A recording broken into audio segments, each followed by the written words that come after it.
In this video ay tuturuan ko kayo kung paano gumawa ng chapter sa ating video sa ating YouTube.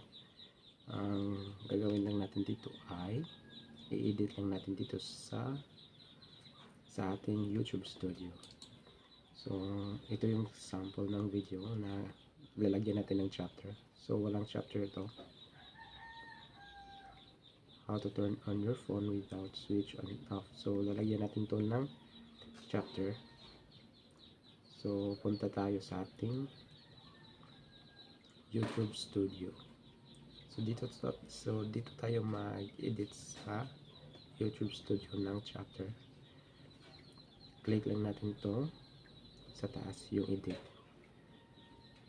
Tapos dito sa description, dito tayo maglagay ng chapter.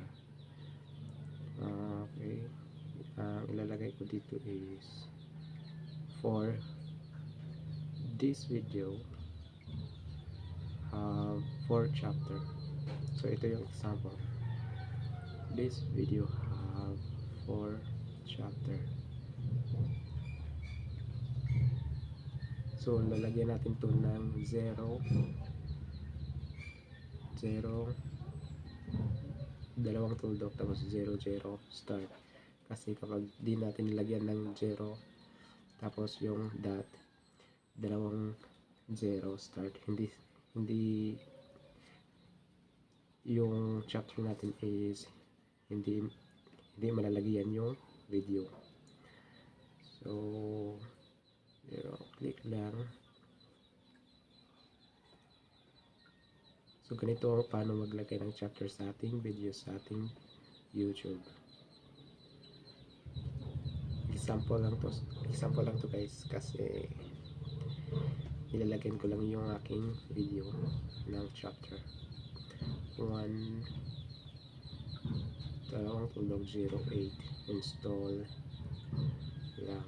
Dapat lagyan natin ng title para mabasa rin ng manonood kung ano yung nakalagay na chapter sa ating video.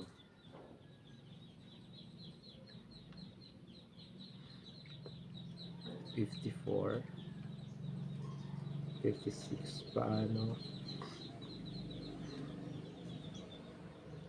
i-off ang screen. Tapos 2 dalawang tuldok 20 search lang double tap.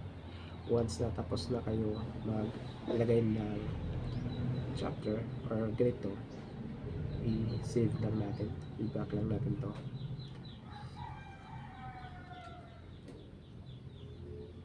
I-save lang natin. So i-save natin sa taas. Tapos punta tayo, balik tayo sa ating YouTube app. Dito i-cancel lang natin to kasi nga hindi pa na-refresh. So wala pa, i-cancel natin to. Open tayo ng panibagong how to turn on your phone without switch. So click lang natin yung more. Yan. So mayroon na siyang chapter, you know. This video have 4 chapter, 0 start, 0 43 click lang Play Store, 10 install. So ganun lang kasimple kung paano maglagay ng chapter sa ating video sa ating YouTube.